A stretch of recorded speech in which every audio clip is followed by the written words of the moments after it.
saying we're broadcasting I see because it. we are broadcasting right now. Hey, this is Brent Leary. 2 days in a row, BBC, not the UK guys, the Brent Broadcasting Channel, brought to you right from Metro Atlanta here. But I am really excited to have this conversation because this conversation is, I believe I looked, it's about 11 months in the making. It has So, been.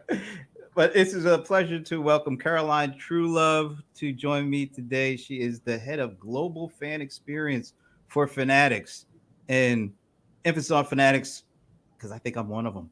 Well, Caroline, thank you for joining me. It's my pleasure. I'm excited. So, I gotta show you a couple of things here. When we first started communicating, I think I sent you a LinkedIn message and it showed you like a picture of like all the Rams hats I have. Oops, it looks like this one. This is the one from Wow.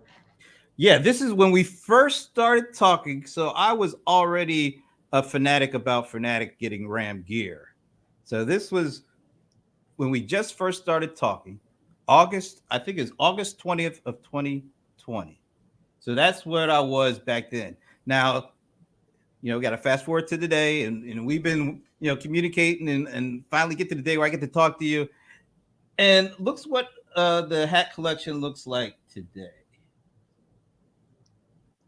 Wow. You are a Rams super fan. And it looks like, you are certainly representing the Fanatics fandom with pride. Outstanding.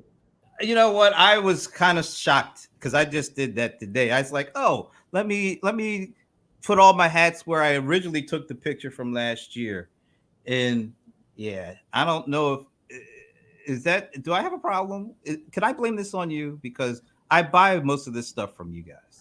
I don't think you can blame it on me. I think you can blame it on the fact that, you know, Fanatics strives to be the number one fan brand in the world.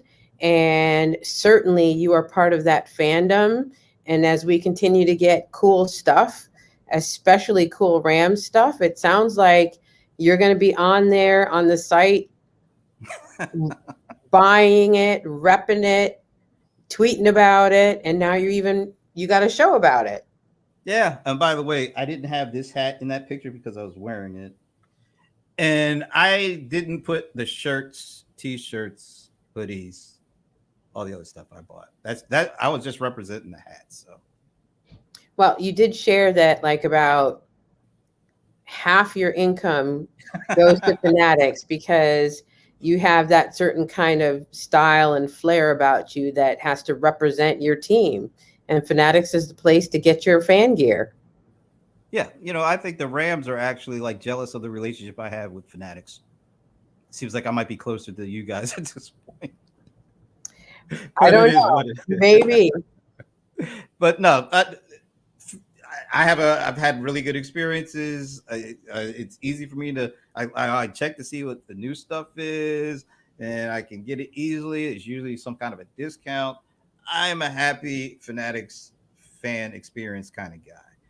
Talk to me about, am I the typical kind of fanatic kind of buyer, or yeah, give me like a general overview of who the fanatics shopper is, and am I kind of representing that at this point?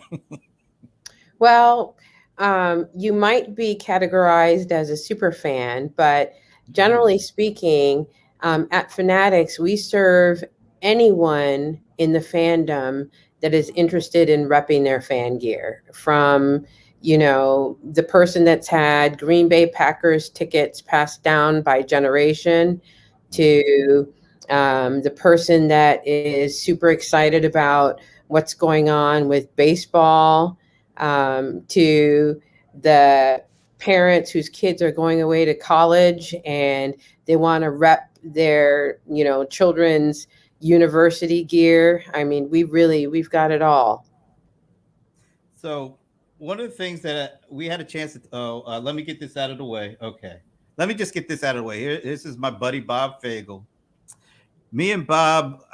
and I loosely use the term buddy, because his team that he likes is the team that I detest the most. And so I know why he's asking this question.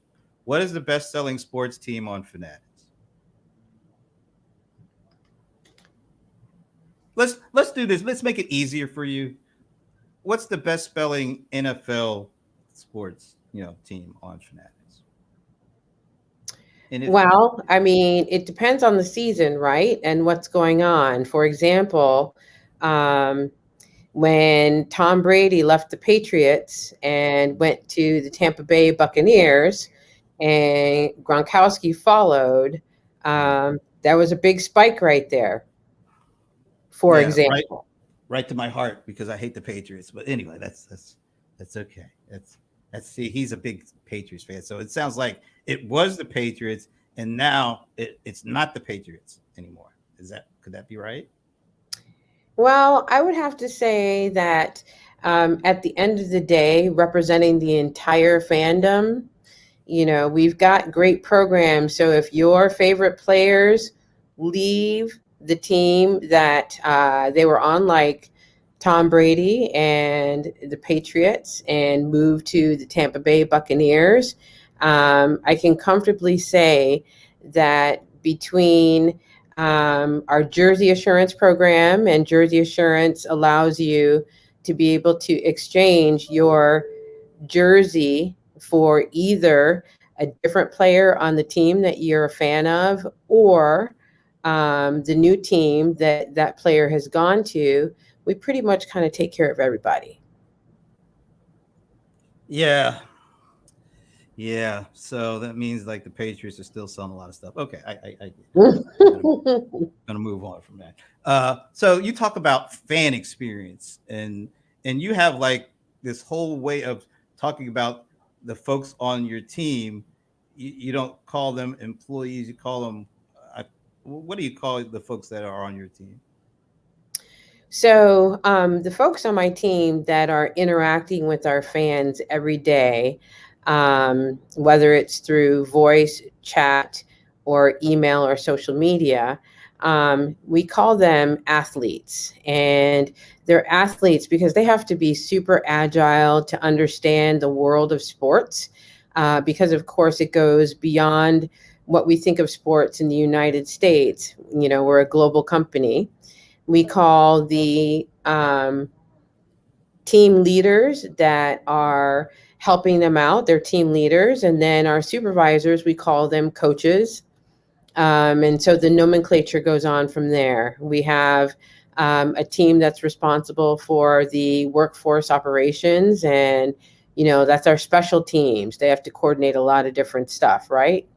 And that's everything from our workforce management and staffing team to our HR training and recruiting teams. Um, we're all one big happy family, all of us fans of sports. So it's super exciting to work here. I can truly say it is the funnest job I have ever had. That's really cool. And I like how you put the context around customer engagements by making it customer experience by making it fan experience, and you talk about it like in a way that we talk about team sports. What is that? What's the biggest distinction that you see between like traditional customer experience and the way it's talked about, and the way that you couch it in the the context of sports? So it's fan experience. Well, I think we pride ourselves in making sure that as someone is dealing with a challenging situation or excited about buying a new product like a new Rams hoodie, um, we treat our customers like they're our friends, and we're as excited about the events that they're charged up about as any of us might be if we are a Chicago Bears fan or a Broncos fan. um, by treating our customers that we call fans as excited about what they're purchasing or where they need help.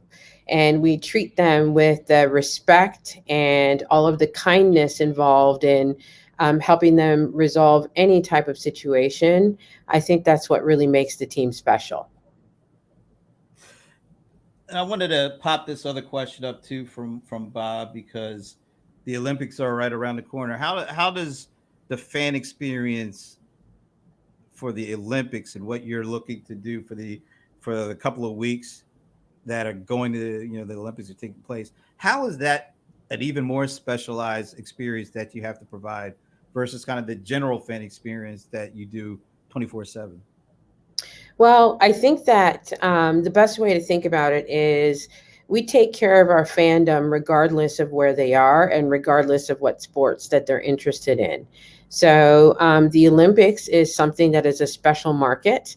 And just like a playoff game or the Super Bowl, that's that type of what we call a potential hot market where we will make sure that the fan gear that we offer is ready to go for our fans.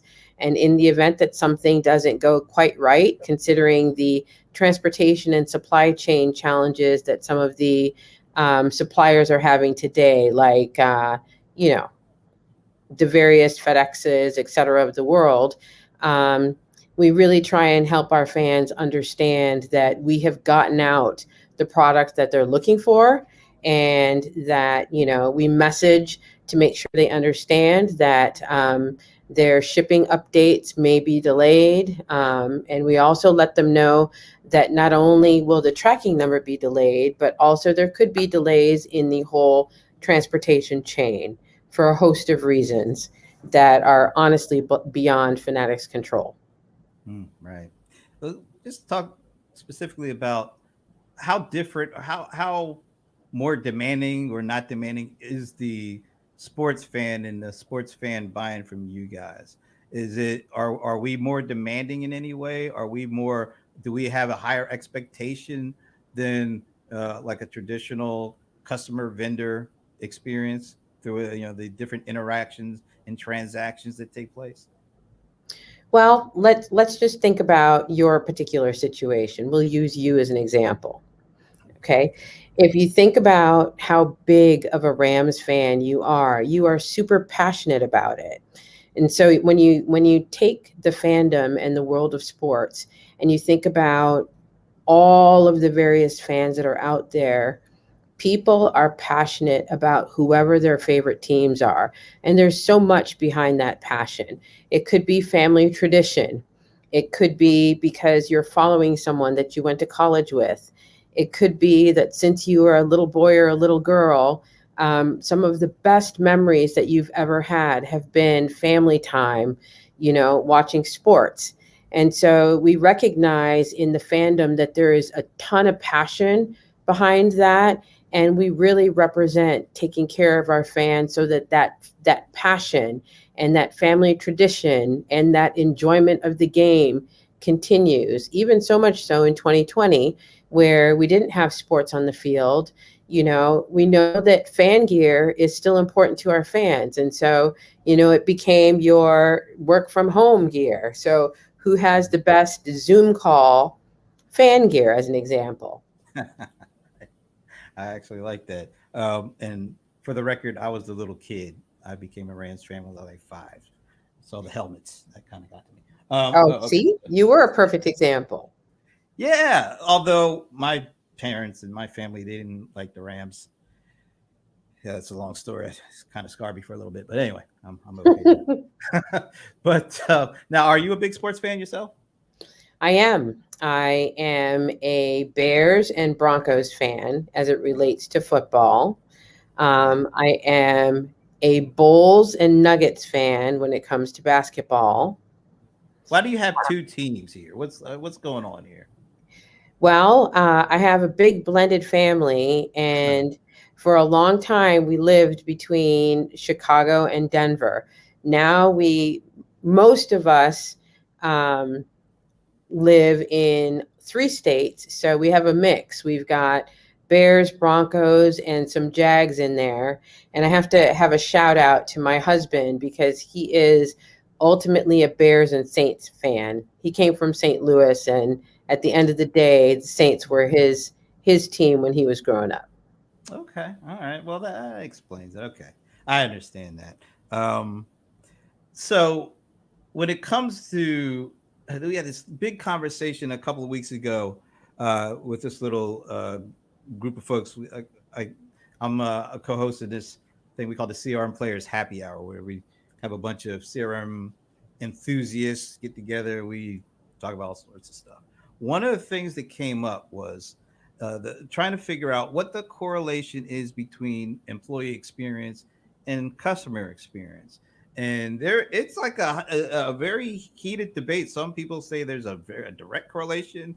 Happy employees, chances are you're going to have happier customer experience. Some folks say that the connection is tenuous because customers can complete can basically kind of guide their own experiences without needing a whole bunch of support from employees. It's all over the map. What's your opinion? What is your take on that? Is there a serious connection between the employee experience, and if the employee experience is good, does that automatically mean that the customer experience or the fan experience is good, or is it not as connected as some people may think? I believe it's totally connected. And I can share with you that, culture matters. And culture is so crucial. If you think of every element of what it takes to be the number one fan brand in the world, without a strong culture where employees feel like they're part of the charge, without a culture where employees feel that they're engaged, whether it is in the customer service area or whether you are a technologist working on our front end or whether you are in marketing or merchandising, if you are not passionate about what you do and you're not in a culture where you can thrive, that ultimately has an impact on the business and the customers that you bring in. We are in rapid growth right now. And what I love about Fanatics is that, we walk the talk when it comes to culture. We are very focused on inclusion, diversity, equality, and advocacy. And it's exciting to be at a company where our CEO is super passionate about this particular area. I think that another part of it is that when you think about employee engagement, we have teams across our operations organization, which we call the fan club. And operations includes, everyone that is supporting our customers from the contact centers to all of the employees that are supporting our customers in our fulfillment centers, all of the employees that are supporting customers from our made to order or manufacturing centers. When I think about the energy and the passion that took us through 2020, our focuses were number one, keeping our employees safe, number two, keeping our employees employed, and number three, keeping the business running. And across the organization, there was great creativity. People's passions even came out further when it came to matching up the fact that you are a super fan that works for a super awesome company like Fanatics, where, we have ideas from our chairman like the All In Challenge, where you saw celebrities participating in the challenge, all to raise money to feed people in need during 2020. If you look at our manufacturing centers, particularly Easton, our center in Easton was making PPE gear and masks for our frontline workers. Even when you think about the mask business, right? As a member of the fandom, did you get a Rams mask? Because we had them, as Mm. an example. So there are so many things to be excited about, and so many great things that our company does because of that passion in the world of technology and the fan experience, that our goal is to just get better and better, especially as it relates to self-service and our ability to take care of those fans who are super tech savvy and don't necessarily want to have to speak to a person.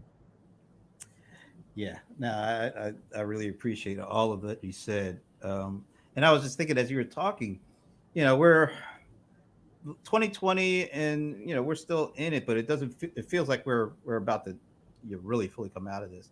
But what was the interactions? What were the interactions like as the pandemic got real and people were sheltering in place?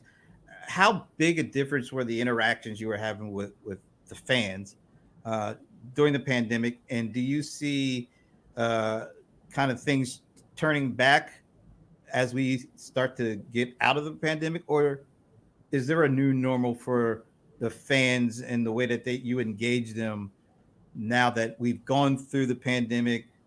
Maybe there were some dramatic or maybe subtle changes in those interactions, and are those changes permanent, or do you see something going back to what it was before the pandemic? I think that as we move forward out of the pandemic, there is a sense of um, online shopping being a bigger piece of the retail economy. I do believe that brick and mortar and event based activities that we do support will continue, but I think that ultimately, as agile as we are, Fanatics prides itself in agility. It's actually one of our values.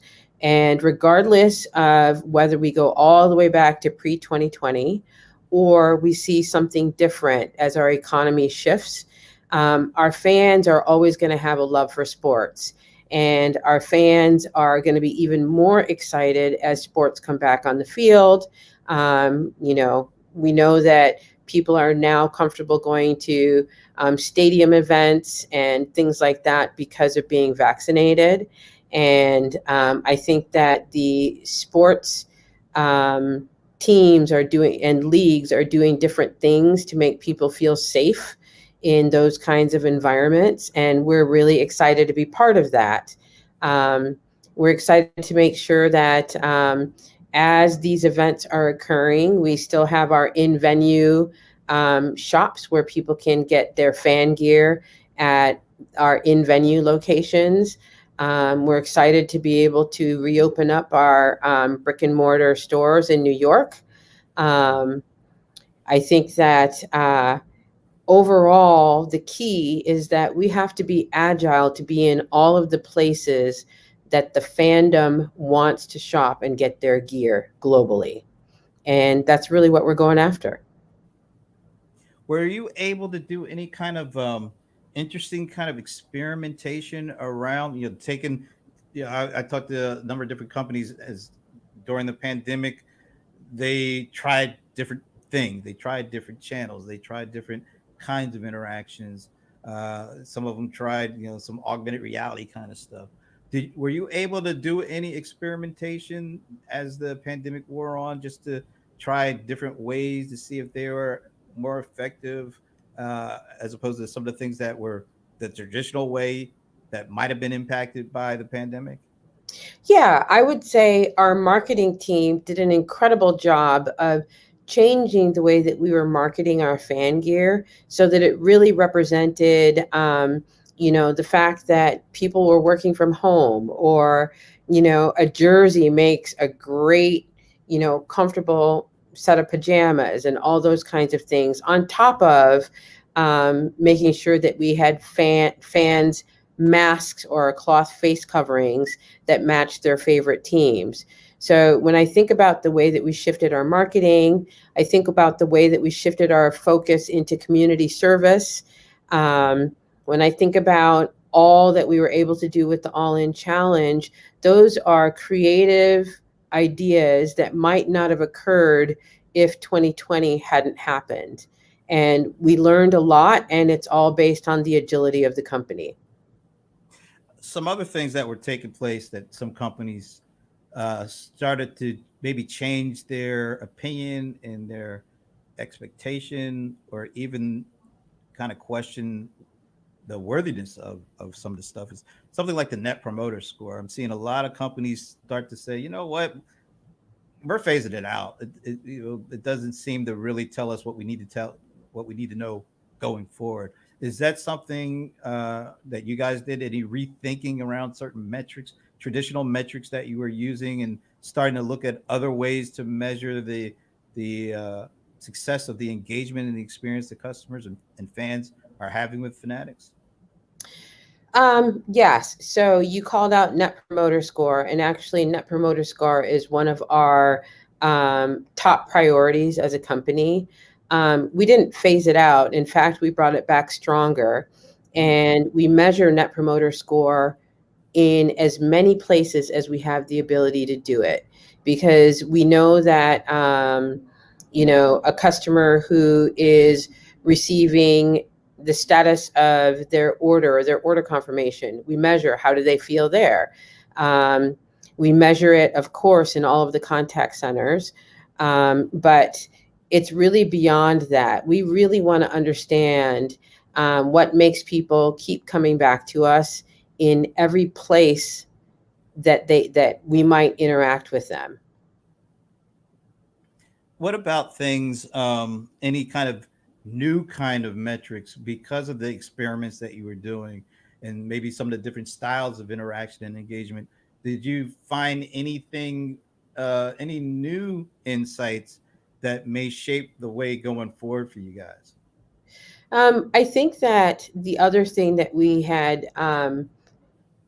time to focus on in 2020 was really our technology, and the fact that our technology team had done an exceptional job in creating a global platform where globally our fans have the opportunity to shop with us on our global sites the same way that they would in North American e-com.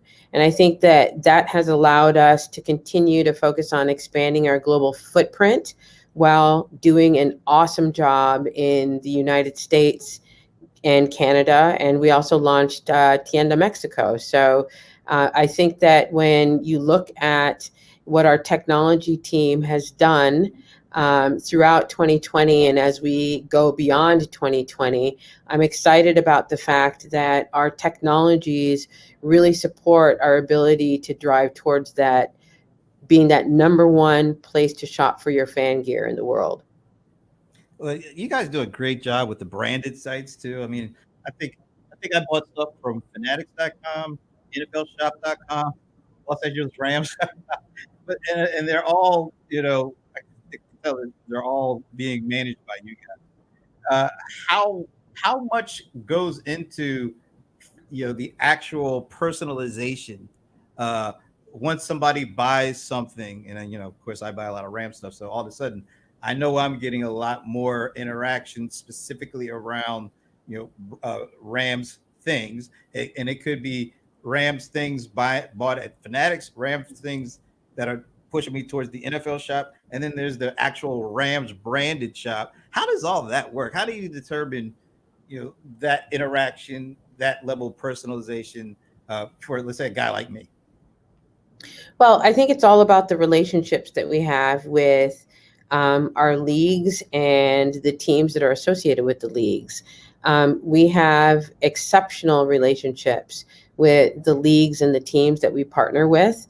And when you ask about personalization, we have a mix, right? So we have product that is available in our warehouses that you can get quickly.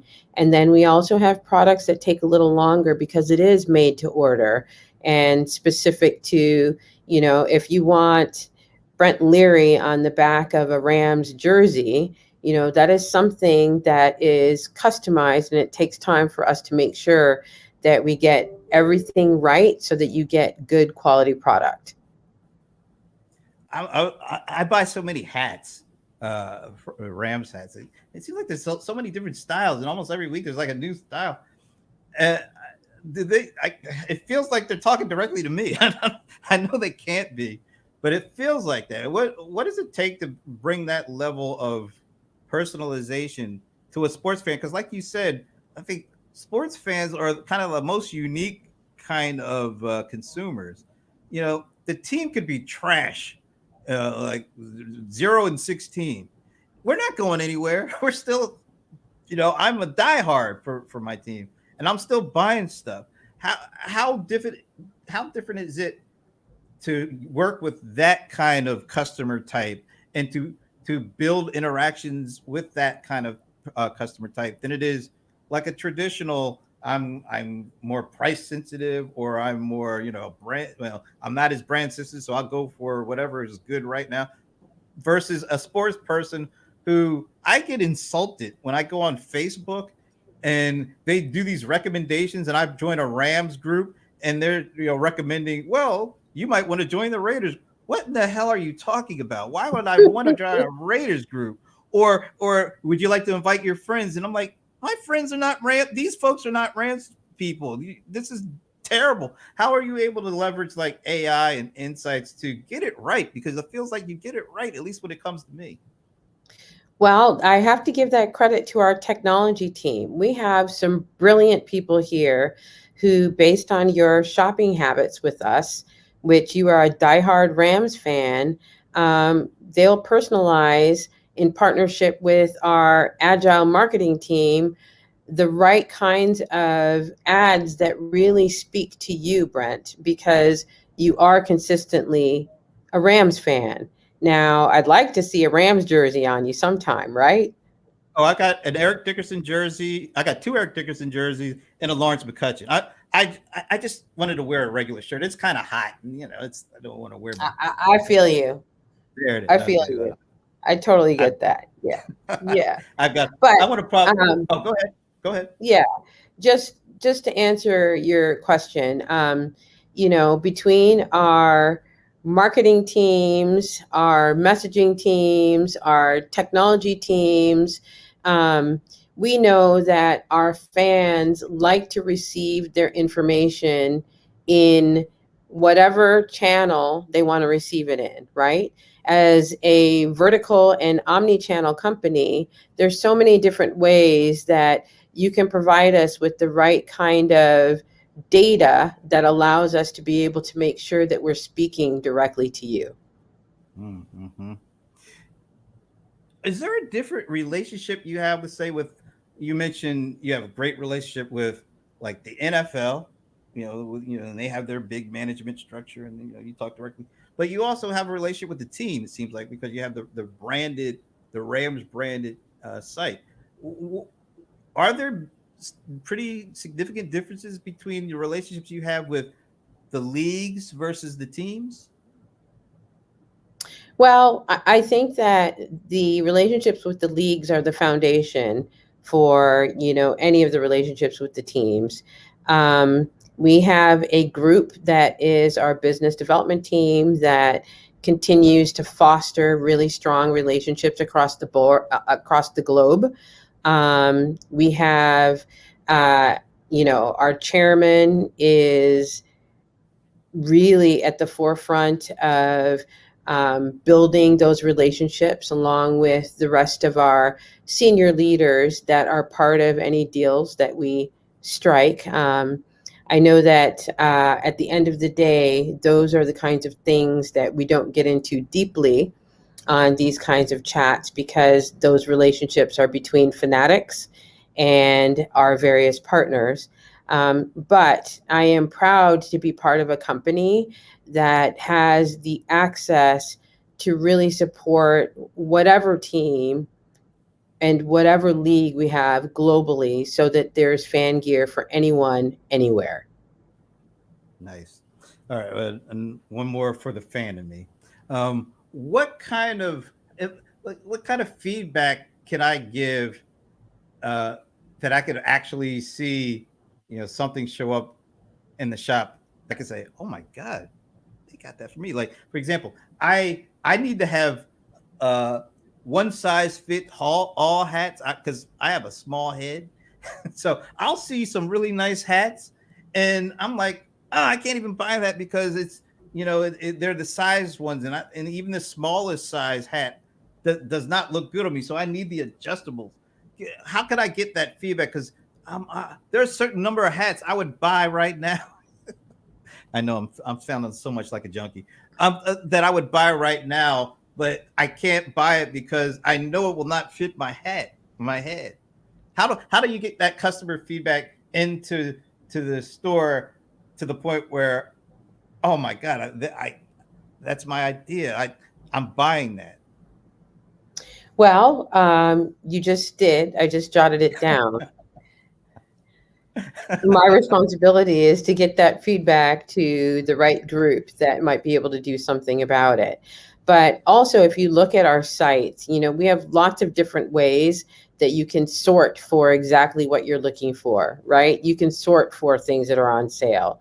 You can sort for the RAM specifically. So if our sort technology is pretty special because you can narrow down very quickly what you're looking for if it's there, and then we take ideas if it's not there, and that becomes part of our feedback based on data to our merchandising group. All right, that's good to know. I'm going to start filling in my feedback. I'm going to start funneling it in. I mean, all to make things better, or all to make me spend even more money. Although I probably should be doing that at this point, but as my buddy John Reed put up, let me see. He says there's 12-step programs for compulsive hat collectors. Yeah, I probably need to join that at this point. But anyway, it's only because you guys got some really good gear. And if you know anybody specifically at the Rams, you could hook me up with. That'd be great too. I got some ideas for them too. Just thought I'd say that Well, anyway. you do have a live show. So I'm confident, like the 11 months that you reached out to me to get on the show, that you would be able to find the exact right person who you could have that kind of dialogue with.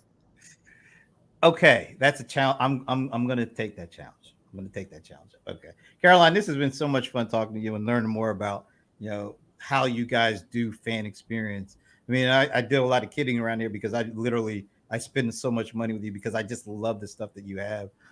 But I'm also really intrigued about you know the fan experience as a customer is to me a very unique uh, customer experience because we're just interlocked with the the team, whether they're good or bad at that moment. We we live and die by our teams, and that's a different dynamic than most vendor customer relationships are. So I'm always fascinated about how you go about this, especially after spending half of my income every year with you particularly. So Well, I we appreciate are that. grateful that you are a repeat customer. And obviously, you spend a lot of time searching for the exact right hat. So we thank you so much for your business. It's pretty awesome.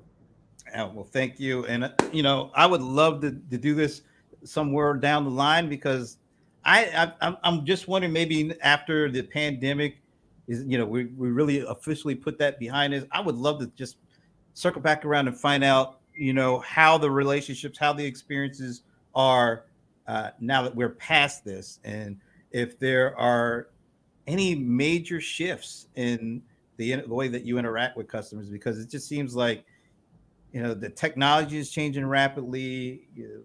The behaviors are changing rapidly. The expectations are changing rapidly, and I would love to kind of get a much fuller understanding of the impact of what happened to us over this past 60 months. But I know it takes time to kind of let that seep in, and I would just love to be able to come back, circle back around, and talk with you a little bit more about that.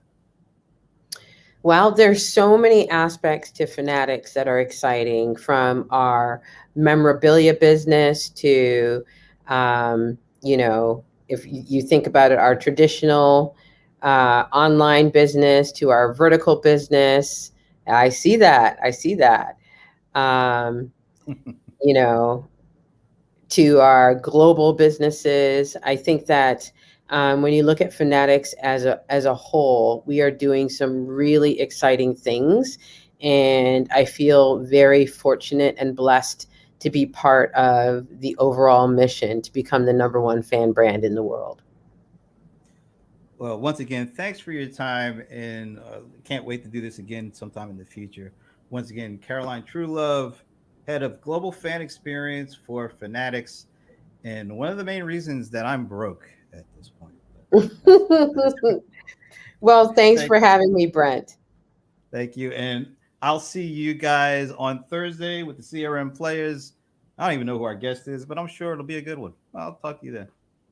Take care.